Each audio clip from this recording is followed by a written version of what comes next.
mas começamos a série Advento. Começamos domingo passado, domingo dia 1º, foi o primeiro domingo do Advento. Advento que é esse tempo de preparação para Cristo.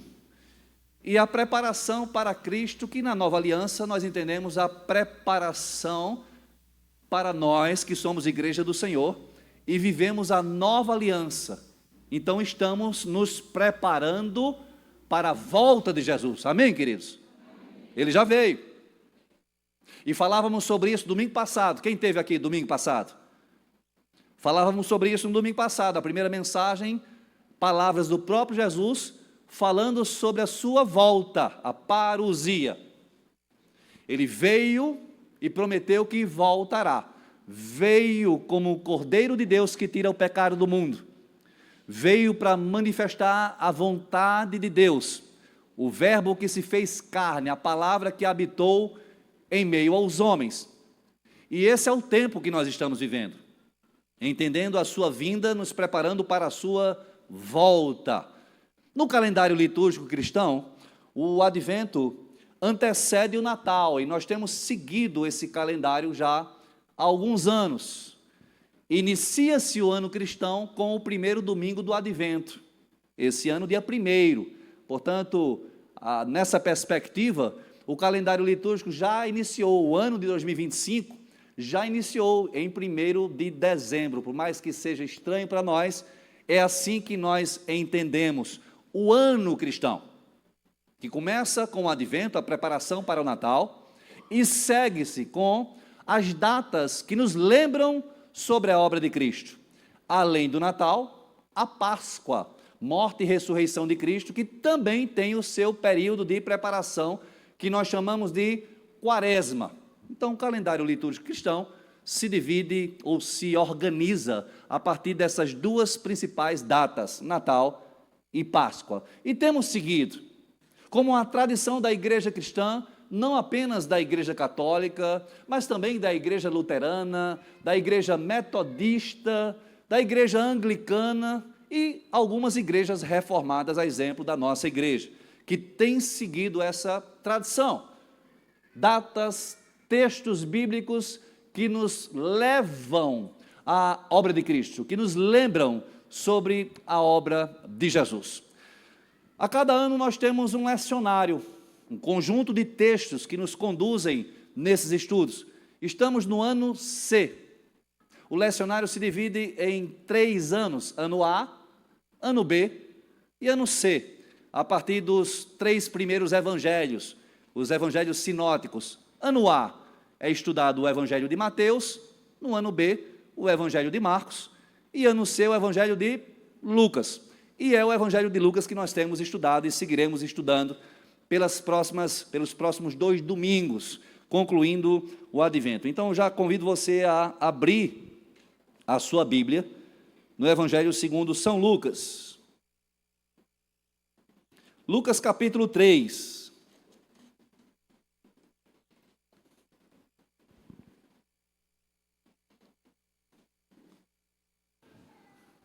Vamos ler um pequeno trecho. Enquanto você abre, eu quero convidar a todos a estarem conosco no culto de oração, quarta-feira, às 19h30. Estamos ao vivo? Também quem se conecta conosco através do nosso canal no YouTube, Cidade Viva Campina Grande. Deus abençoe você, Deus abençoe a sua casa. Permanece sempre o convite para que você esteja presencialmente conosco aos domingos, às 10 da manhã e 18 horas, toda quarta-feira, às 19h30, com o nosso culto de oração. E aí, quarta-feira, nós combinamos aqui fazer um lanche comunitário. Eu não sei quem aqui, mas alguém disse, eu vou trazer o bolo. Outro disse, eu faço o café. E outro, eu trago a torrada. Não foi assim? Quem estava quarta-feira aqui conosco? Tá de pé a promessa, não? Então, vamos ter um lanche comunitário aqui nos primeiros 15, 20 minutos do nosso culto, já começando o culto com comunhão. Jesus celebrava a mesa, né? Sempre ali com os discípulos reunidos à mesa, ensinando, adorando, louvando também a mesa junto com os discípulos, a mesa que representa comunhão. Então estaremos quarta-feira, se você quiser trazer alguma coisa, traga, sei lá, um pão, um pedaço de queijo, um bolo, ou a boca, mas estaremos aqui reunidos em celebração ao Senhor, em oração ao Senhor e em comunhão enquanto igreja, a partir das 7h30 da noite, 7h30, iniciando com esse momento de comunhão ao redor da mesa. Então teremos esse momento especial, quarta-feira que vem, também refletindo sobre o advento, sobre o tempo de preparação. Lucas capítulo 3, versos 1 a 6, amém? Diz assim a palavra do Senhor: no 15º ano do reinado de Tibério César, quando Pôncio Pilatos era governador da Judéia, Herodes, tetrarca da Galileia, seu irmão Filipe, tetrarca da Itureia e Traconites, e Lisânias, tetrarca de Abilene, Anás e Caifás exerciam o sumo sacerdócio. Foi nesse ano que veio a palavra do Senhor a João, filho de Zacarias, no deserto. Ele percorreu toda a região próxima ao Jordão, pregando um batismo de arrependimento para o perdão dos pecados.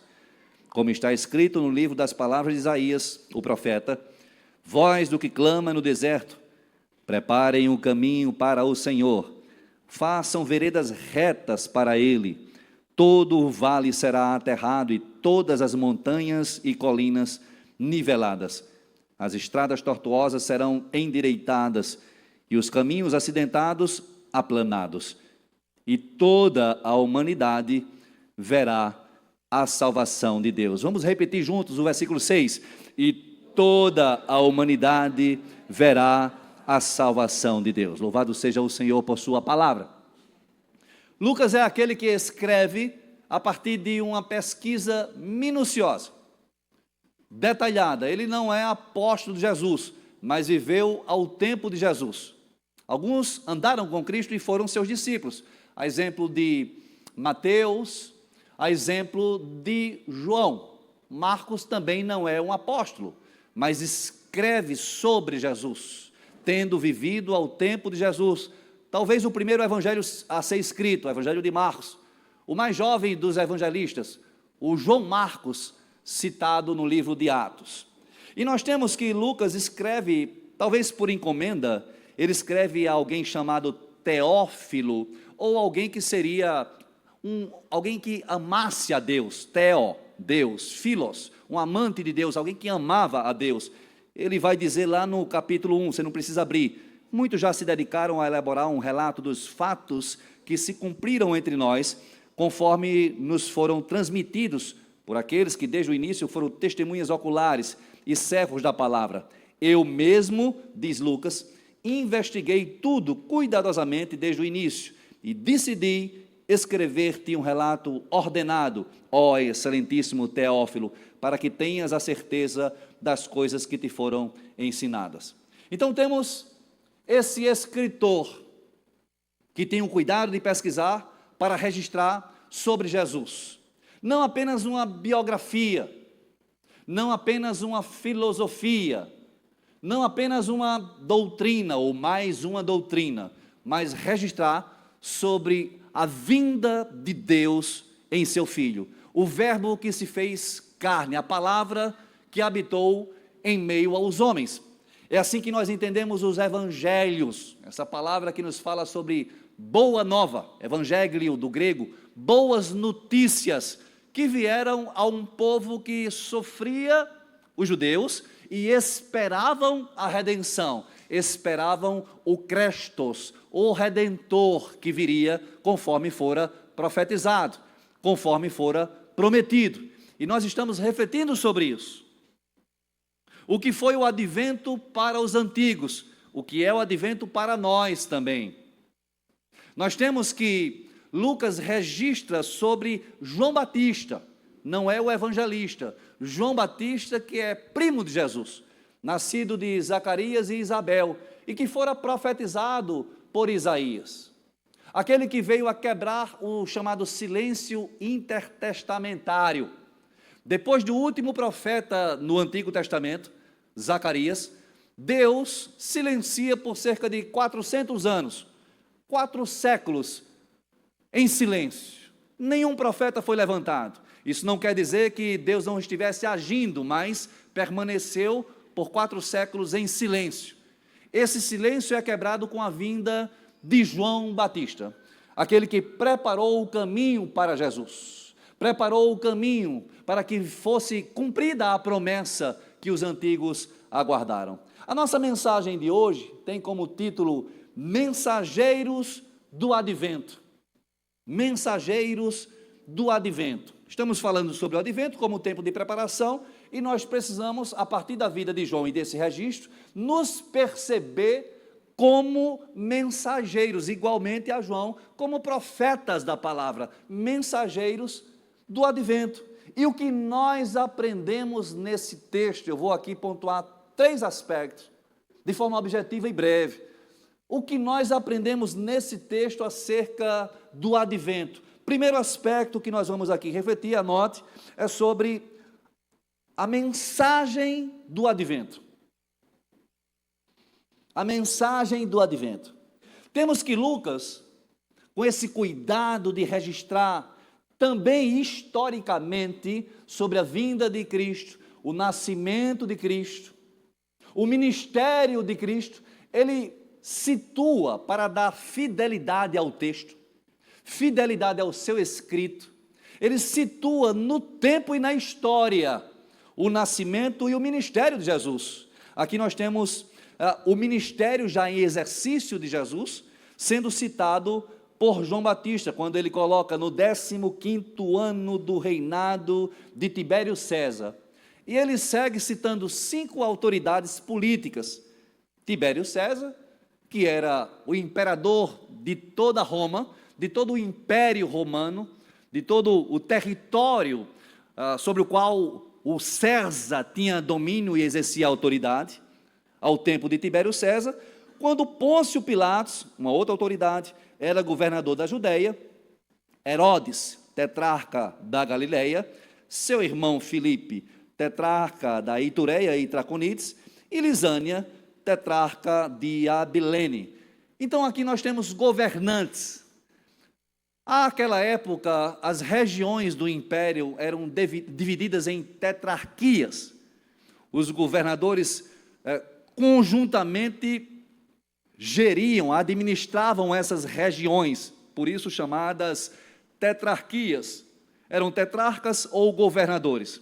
E aqui temos que Lucas registra 5 dessas autoridades. Na região da Galileia, aqui temos Herodes Antipas, filho de Herodes o Grande. Também filho de Herodes o Grande, além de Herodes Antipas, Filipe, como aqui está escrito, seu irmão.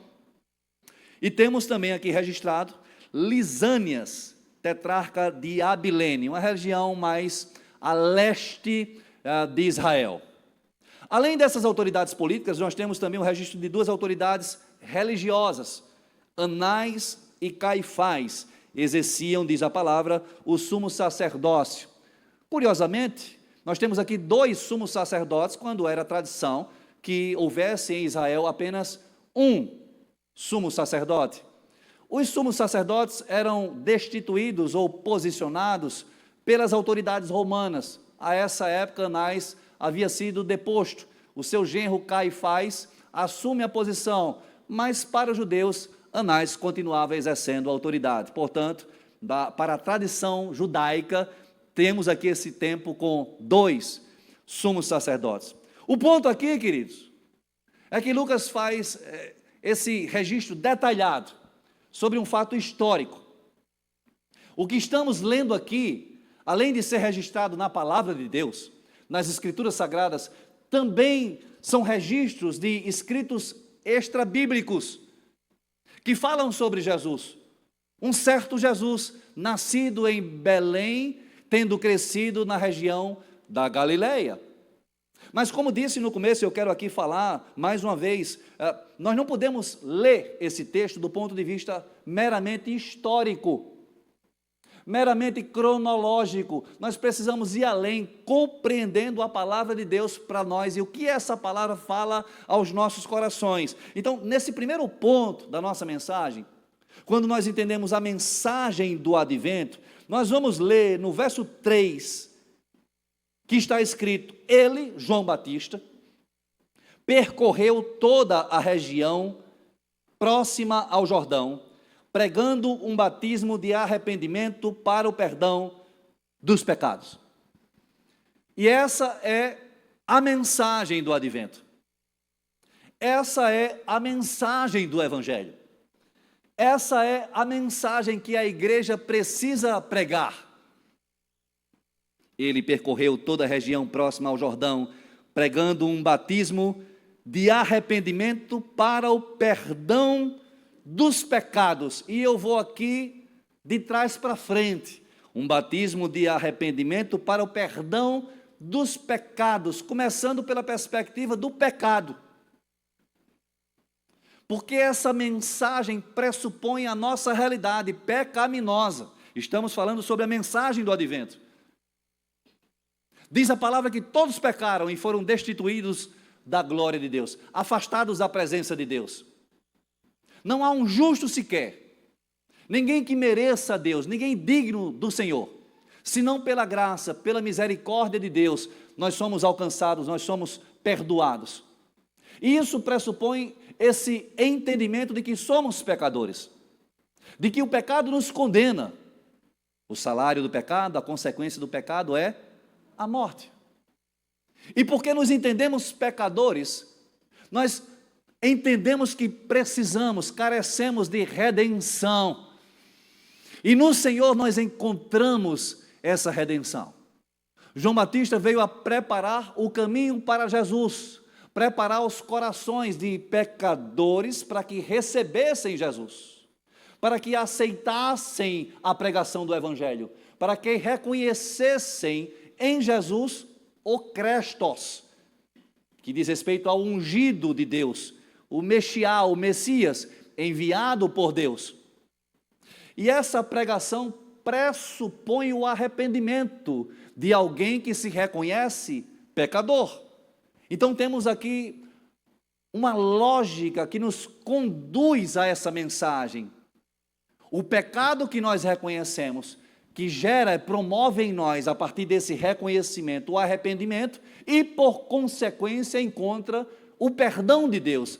Essa é a mensagem. Qualquer coisa diferente disso é invenção humana. Essa é a mensagem que nós recebemos, essas são as boas novas para todo aquele que se reconhece pecador. Eu sei que sou pecador, sei que não sou digno, sei que não sou merecedor. Olho para Jesus e me vejo em Jesus crucificado. Olho para a cruz e me vejo contemplado pelo favor de Deus na cruz do Calvário. Me arrependo dos meus pecados e no Senhor encontro perdão, restauração e vida plena e abundante. Amém, igreja? Essa é a mensagem.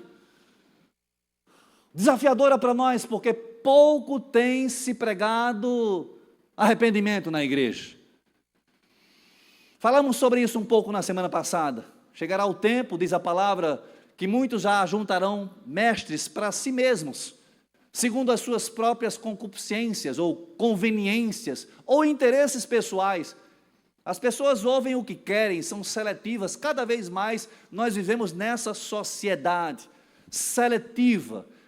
É o que me convém, é o que me agrada. O Evangelho, num primeiro momento em que é ouvido, em nada agrada ao pecador, porque confronta-nos quanto aos nossos erros e pecados, expõe a nossa realidade. Mas esse é o Evangelho que nós, como mensageiros do advento, precisamos pregar. Aqui temos 30 mensageiros do advento, 30 que já pregam a palavra, 30 que testemunharão que Jesus é seu único e suficiente Salvador, e que hoje professarão publicamente a sua fé. Nós não entendemos o batismo como um sacramento. O batismo para nós, Igreja Cidade Viva, é uma profissão pública de fé. Nós resumimos o conceito de batismo como batismo de crentes. Nós entendemos que todos esses 30 irmãos e irmãs que aqui estão, já caminham com o Senhor, já creem no Senhor e professarão, tornarão pública a sua fé. Por isso nós entendemos o batismo como uma profissão pública de fé, do que eles já experimentam, do que eles já entendem no Senhor. Nada de especial acontecerá quando eles mergulharem nessas águas, senão Uma grande alegria de cada um deles, e nós, Igreja do Senhor, família e amigos, que celebraremos junto com eles. Nada em especial do que o Senhor já não tenha feito na vida deles. O mergulhar nas águas simboliza a morte da velha criatura, do velho homem, da velha mulher. O submergir das águas, o levantar das águas, simboliza a nova vida em Cristo, como está escrito: aquele que está em Cristo é nova criatura, eis que tudo se fez novo, as coisas antigas passaram. E é isso que nós vamos ouvir de cada um deles. E nesse testemunho sermos renovados, crendo que Deus é Deus de milagres, como somos nós, milagres no Senhor, cada uma dessas vidas que se tornam também mensageiros de Cristo, mensageiros do advento. Amém, queridos? Quanto tempo eu tenho? Primeiro ponto foi. Segundo ponto. Primeiro ponto, nós falamos sobre a mensagem do advento. E aí nós vamos falar sobre o pregador do advento. O pregador do advento. Olha o que diz o texto, como está escrito no livro das palavras de Isaías, o profeta: voz do que clama no deserto, preparem um caminho para o Senhor, façam veredas retas para Ele. Todo o vale será aterrado, atenta a essas palavras, e todas as montanhas e colinas niveladas, as estradas tortuosas serão endireitadas, e os caminhos acidentados aplainados. São palavras de Isaías, o profeta, o príncipe dos profetas. Assim Isaías é chamado porque foi quem Deus mais usou para falar ao seu povo. Isaías é o profeta messiânico por excelência. Ele fala sobre o nascimento de Jesus. E um menino nos nasceu, um filho nos foi dado. A propósito, quero convidar a todos a estarem conosco na cantata, no culto especial de Natal, no dia 22 de dezembro, às 18 horas, teremos a cantata de Natal, aqui mesmo nesse espaço. Então venha, traga a família, os amigos, será um momento muito especial de celebração ao Senhor. Cantata de Natal, 22 de dezembro, de hoje a 15 dias. Isaías escreve 7 séculos antes de Cristo. 750 anos, ele descreve o nascimento de Cristo, ele descreve o ministério de Cristo, ele descreve a morte de Jesus no madeiro, e fala também sobre aquele que viria a preparar o caminho para o Senhor. João Batista, a voz do que clama no deserto, é exatamente João, e ele fala sobre esse homem. Disse Jesus que dos nascidos do ventre de mulher, ninguém maior do que João, mas dentre aqueles do reino de Deus, João, o menor do reino de Deus, é maior do que João. Eu não sei se você já parou para pensar no que Jesus está dizendo. Eis aqui os que são do reino de Deus. João vem na antiga aliança, como precursor de Jesus, preparando o caminho. Vem na perspectiva do antigo, para que o novo viesse, não com João, mas com Jesus. Temos aqui, portanto, que nós somos esses que vivem o reino de Deus. Nós que recebemos o Espírito Santo de Deus. Palavra de Jesus: o menor do reino é maior do que João, porque João não viveu a plenitude do reino de Deus. A despeito de toda a sua intencionalidade, da sua eficácia, da sua fidelidade ao Senhor, chegando a ser morto por fidelidade ao Senhor. Chega um momento em que João, inclusive, duvida de Jesus. Ao ser preso, olhar para Jesus, ouvir sobre a pregação de Jesus, ele assim se indigna e diz: manda perguntar a esse Jesus se é ele mesmo que nós deveríamos esperar, ou tem algum outro, porque ele prega um juízo sobre as pessoas. Ele traz uma palavra dura, especialmente aos religiosos. E vem Jesus pregando perdão, amor, paz, reconciliação. Por isso ele chega a duvidar ou a hesitar se era mesmo Jesus o Messias, o Crestos. A despeito disso, nós temos que o pregador do advento precisa ter as características de João. E eu quero aqui assinalar 3 características. Primeiro, a autoridade. Se não havia em João o Espírito Santo plenamente ou permanentemente em si, Porque não havia na antiga aliança, o Espírito Santo não era permanente, ele atuava circunstancialmente para alguma tarefa, para algum propósito de Deus. Nós vamos ver isso em todo o tempo, inclusive o rei Davi, quando ora ao Senhor, Salmo 51, Salmo confessional, não retires de mim o teu Espírito, uma vez tendo pecado e se desviado de Deus, porque na antiga aliança o Espírito não era permanente, na nova aliança agora sim nós temos permanentemente o Espírito Santo na igreja. Mas a despeito disso, diz a palavra também em Lucas, que João seria cheio do Espírito desde o seu nascimento, não da forma plena como na nova aliança. Então temos aqui o primeiro aspecto para o mensageiro do advento, que é a autoridade, não de si mesmo, mas do Espírito Santo de Deus. Amém, igreja? Receberão poder, disse Jesus, quando vier sobre vocês o Espírito Santo de Deus. E vocês que aqui estão sabem que não receberão o Espírito Santo ao descer nas águas. Que não necessariamente falarão em línguas, não necessariamente, porque o falar em línguas é manifestação do Espírito Santo de Deus, conforme a sua soberana vontade, a sua liberdade, a sua vontade em nós, a sua autoridade sobre nós que somos igreja. Pode acontecer de falar em línguas? Sim, mas não entendemos que o falar em línguas seja a manifestação do Espírito em nós, senão o fruto do Espírito em nós, que nos conduz a uma vida transformada, a uma vida mudada conforme a vontade de Deus, a uma vida tocada e usada para a glória de Deus, como instrumento nas mãos do Senhor.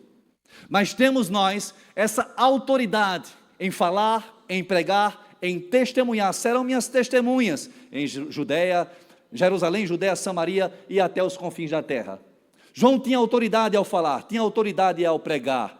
Além da autoridade, nós temos aqui o outro aspecto para o pregador do advento, é o segundo ponto da nossa mensagem. Além da autoridade, a santidade. Dos nascidos do ventre de mulher, ninguém maior do que João. Santidade. Uma vida com Deus, comunhão com Deus, obediência ao Senhor, uma vida reta, e o texto profético vai falar sobre essa retidão. Essa preparação para o Senhor requer de nós a santificação contínua e constante. Sabe, queridos, a palavra santo ou santidade, por vezes é distorcida por nós. Nós entendemos que o santo é aquele perfeito. Não há um perfeito senão o Senhor. Temos Ele como alvo, temos Ele como Senhor das nossas vidas, como mestre que nos conduz, mas vivemos nessa luta constante contra o pecado. O texto em Isaías nos fala sobre esse caminho reto. Preparem o caminho para o Senhor, façam veredas retas para Ele. Todo vale será aterrado, todas as montanhas e colinas niveladas, as estradas tortuosas endireitadas e os caminhos acidentados aplanados. Aqui é uma ideia de retidão, vida íntegra diante de Deus e diante dos homens. O que vivia João, o pregador do Evangelho, o pregador do advento, o pregador que preparou o caminho para o Senhor, além da autoridade, santidade. Não há autoridade sem santidade.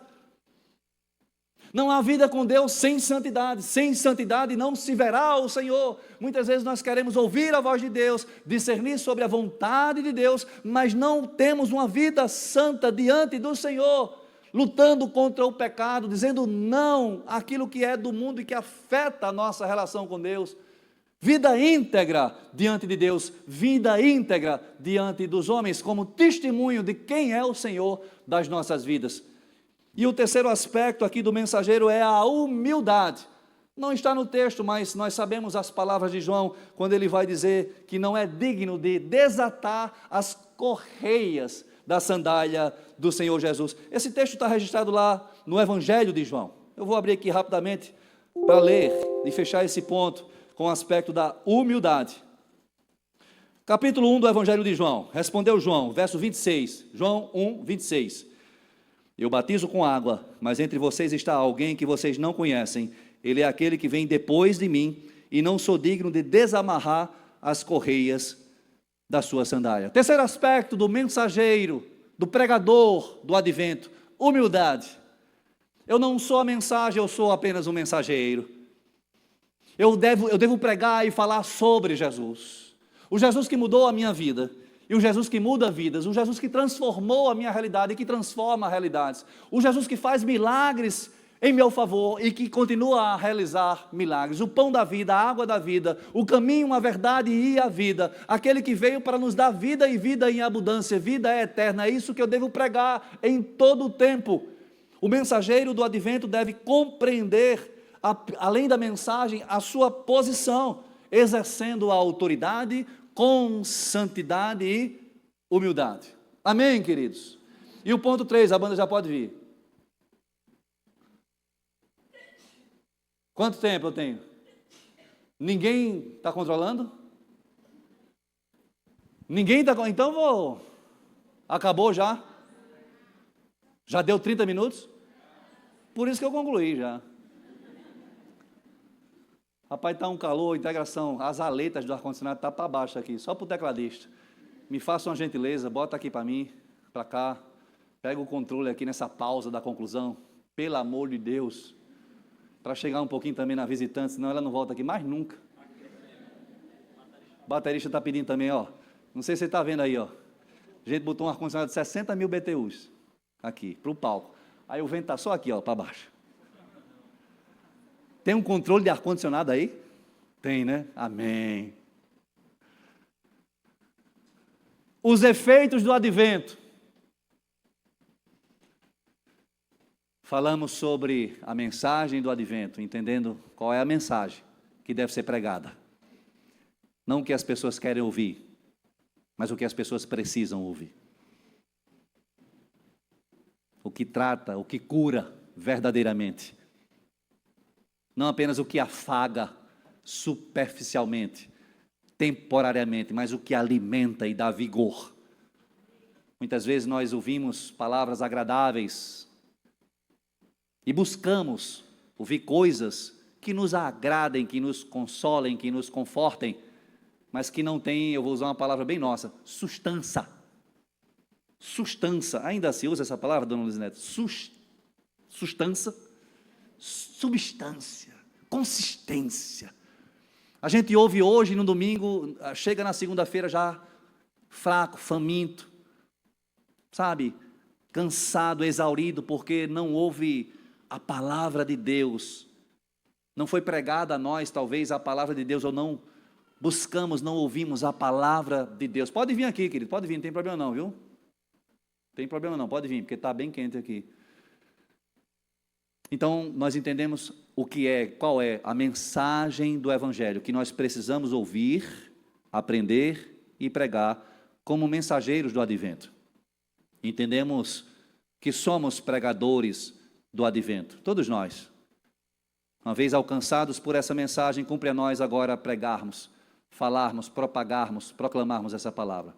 E aí, terceiro e último ponto, os efeitos do advento. É o que está no último versículo que nós lemos, o versículo 6, e que nós aqui repetimos: e toda a humanidade verá a salvação de Deus. É esse o efeito daquilo que nós vivemos, daquilo que nós pregamos, as boas novas que nós comunicamos, a salvação para todos que creem. Sabe, queridos, muitas vezes nós nos compadecemos da dor do outro, do sofrimento alheio, e queremos lançar uma palavra que afague, que console, e nós negligenciamos a palavra de Deus, que de fato alimenta, confronta, muitas vezes fere, mas cura, machuca, mas trata, mas restaura. Nós não podemos negligenciar essa palavra e precisamos compreender que só no Senhor há salvação. Jesus disse: eu sou o caminho, a verdade e a vida. Ninguém vem ao Pai senão por mim. Obrigado, querido. Eu sou o caminho, a verdade e a vida. Ninguém vem, não é ninguém vai, porque Cristo, Jesus e o Pai são um, junto com o Espírito Santo, a Trindade, 3 pessoas de um mesmo Deus, Pai, Filho e Espírito Santo. Ninguém vem ao Pai senão por mim. Jesus apresenta-se como sendo o único caminho, e essa é a mensagem que nós precisamos pregar, comunicar, proclamar, entendendo os efeitos da pregação, os efeitos da mensagem, os efeitos daquilo que nós proclamamos, que resulta em vidas. Jesus disse: não ajuntem para vocês tesouros nessa terra. É certo que Ele nos dá tesouros, e não é mal, de todo mal, nós termos riquezas e bens, mas esses tesouros que Ele fala lá no Sermão do Monte, fala sobre vidas que são alcançadas e abençoadas pelo Evangelho que nós pregamos. E diz o texto bíblico: e toda a humanidade verá a salvação de Deus, de um Deus que não faz acepção de pessoas. E aqui desde Isaías, na antiga aliança, há a profecia do alcance do Evangelho. Toda a humanidade. É certo que não são todas as pessoas da humanidade, mas todas as pessoas de todas as nações, em todas as nações, de um Deus que não distingue as pessoas. Essa é uma perspectiva judaico-cristã, ainda é uma perspectiva muito nossa, de achar que nós somos superiores ou melhores do que alguém, como cristãos, como batistas, como presbiterianos, a partir das nossas denominações, ou das nossas pretensões, ou dos nossos entendimentos. O texto fala sobre o Evangelho que alcança, a eficácia da mensagem que nós pregamos como pregadores, mensageiros do advento, e os efeitos dessa pregação. Toda a humanidade verá a salvação de Deus. Eu concluo com um texto lá em Romanos, quando Paulo vai dizer: como então invocarão aquele em quem não creram? E como crerão naquele de quem não ouviram? E como ouvirão se não houver quem pregue? E como pregarão se não forem enviados? Como está escrito: como são belos os pés daqueles que anunciam as boas novas.